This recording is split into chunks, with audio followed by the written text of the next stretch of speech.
Hello, everybody. It's going to be a fun video.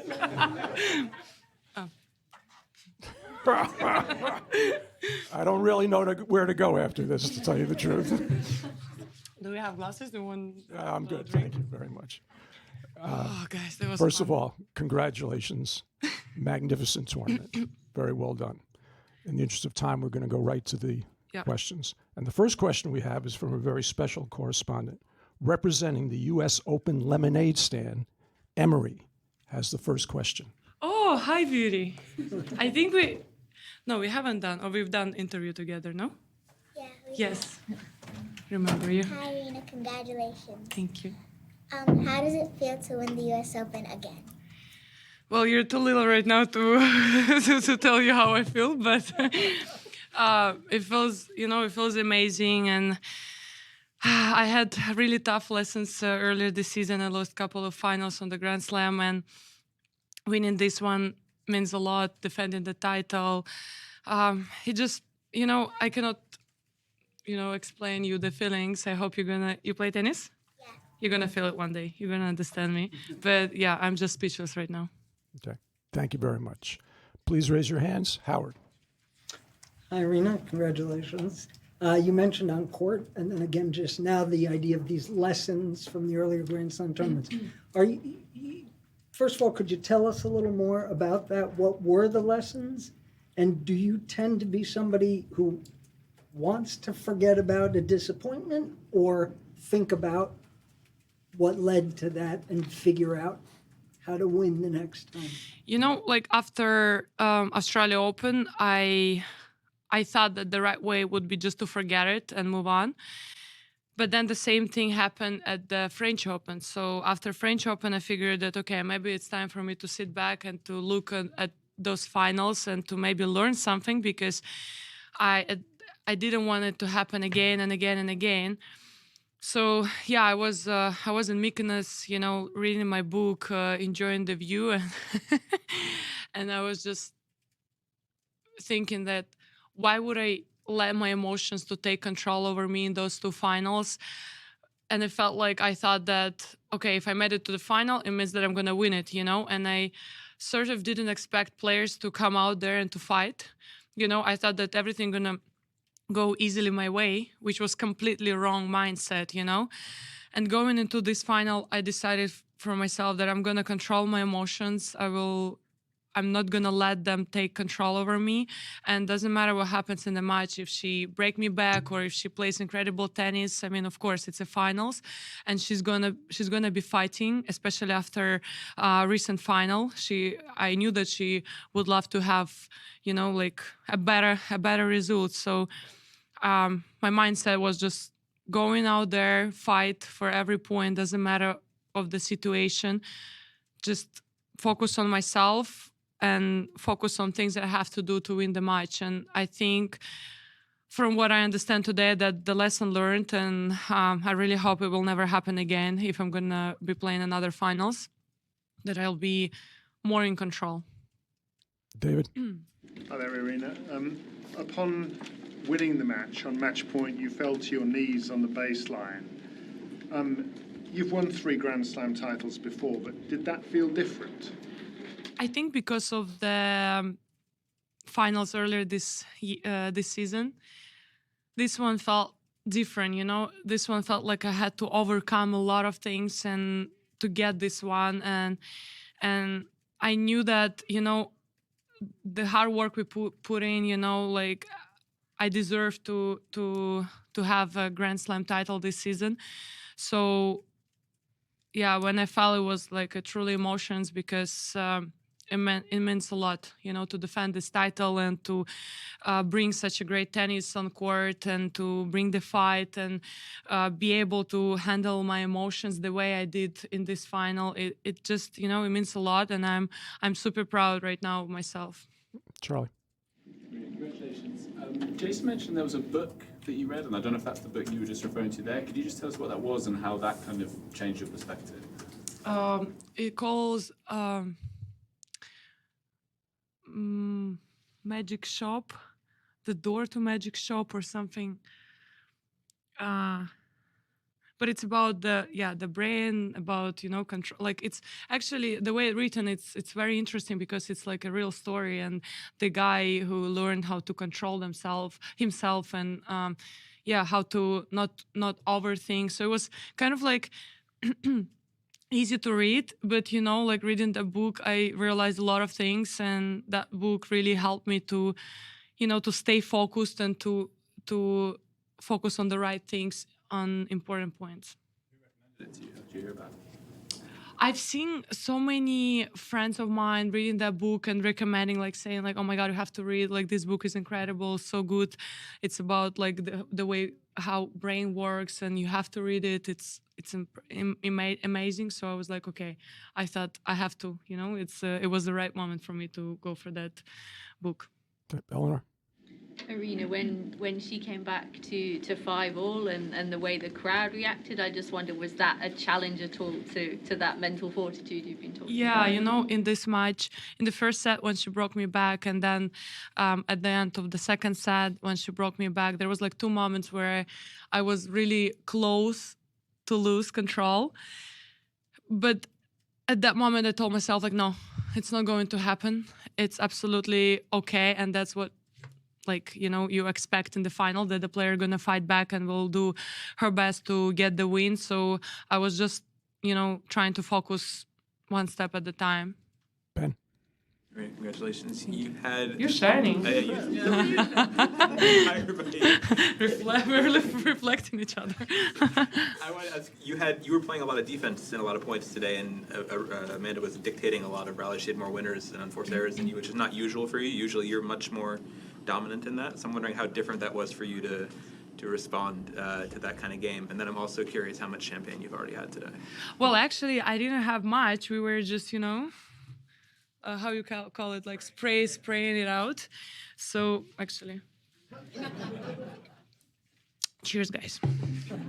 Well, I cannot be serious right now. But going to this match, I knew what to expect, and she's an aggressive player. She plays really aggressive tennis, and I think that at Wimbledon I was overthinking. I was doubting my decisions, and I was stopping my arms a lot, and I was making a lot of mistakes. And if not mistake, that I would just slow down the speed, and then she would just step in and go for her winners. So going to this match, I knew that it's going to be a very fast game, very aggressive, and I was just trying to stay as low as possible. And I was just trying to put that speed, that pressure back on her, and see how she can handle it. Richard. Congrats on the win. You've talked in the past about your dad and about the importance of putting your family name on the biggest trophies in the sport. And just along those lines, what does it feel like to have another one? It feels a lot. It feels, yeah. It means a lot. And, when he passed away, I was very depressed, and it was a tough moment for me, for my family. But in that moment, I decided to take it as motivation to put our family name in the history. And I know that I want to believe, and I think I feel his protection from up there. And I know that he became my power. So it means a lot. Bill. Hey, congratulations. It's my understanding in the past, when you had problems, you at first worked with a therapist or a mental coach, something along those lines, but then you said, no, I want to figure it out, or I'm going to figure out it myself. Yeah. And now you've come through with these lessons that you've learned from your setbacks. Is the triumphing in the mental side of the game, is that in some ways even more satisfying than figuring out stroke production and the like? Or just talk about that, please. Well, mental health, it's very important, and I've been working with psychologists for 4 or 5 years, and she helped me a lot at the beginning, especially to understand that everything is possible as long as you put the work in and you dedicate your time, life for your dream. And she helped me a lot. But then at some point I realized that I was relying on her so much. I thought that, okay, like she has to fix me. She has to give me an answer. Like, and so I wasn't really taking the responsibility over my actions, and I was making the same mistake over and over again, and I was getting upset that it's not helping. So at some point I decided, okay, I have to take responsibility and I have to figure it by myself, by like thinking, like, analyzing and understanding myself better. And I think it actually worked really well, and I think that was the right move for me. But you never know, like maybe one day I'll feel like, okay, I need someone to talk to, I need someone to share, I need someone help. But in that moment, I really proud of myself that I actually take responsibility over my actions, and it actually really helped me to understand myself, why I'm reacting at something specific way, like just to understand myself better. And I think it was a huge move, and that's why right now in this under pressure I'm able to handle my emotions much better, because I have better understanding of who I am. Last question in English. Aryna, when you missed that overhead smash, you sort of turned around and took a breath. Is that one of the two moments you mentioned that you almost lost it? Yeah, that was the moment. There was definitely a moment, because in that smash, I just let the doubt get into my head, and I was just kind of like, first of all, I was surprised that she got to that shot, because I thought like what I saw that she stopped, but then she was there and I didn't expect that, and I thought like, okay, where should I play it, like for some reason. And I was like, yeah, I was really close to losing, because you cannot make these kind of like mistakes on important points. Sometimes it can be crucial from my experience. So yeah, that was the moment. But then, yeah, I turned around, I took a deep breath in, and I was like, okay, it happens. It's in the past. Let's focus on the next one. And then she broke me. So I was just like, okay, maybe I need to, kind of like reset. but yeah, and the crowd was like, going crazier for her. But then I stepped back again, and I was like, okay. She played incredible tennis. She got to the ball. She played great in defense. Now I have to focus on her return, on her serve, and didn't work as well. But then I was really focused on my serve, and I knew that I have to hold my serve and do my best on the tie break. All right. Thank you, everyone. Thank you. Native language. Давайте. Огромные поздравления с победой. Спасибо. Там был момент в первом сете, когда вы не могли подать и все время попадали в сетку. Что это было? Это была реакция на стадион? О чем вы думали в этот момент? Я думаю, что это больше была такая техническая ошибка, желание как бы быстрее, сильнее сыграть, чтобы не дать ей время. И я немножко спешила с движением, что привело как бы к таким, так сказать, нестабильности на подаче. Но потом, опять-таки, я немножко перезагрузилась и перестала так форсировать подачу и нашла свой ритм. То есть это не было какие-то моменты по поводу публики или чего-то. Дональд Трамп собирается прийти завтра на мужской финал, несмотря на то, что там нет американского игрока. Американская, собственно, ваша соперница была американским игроком сегодня.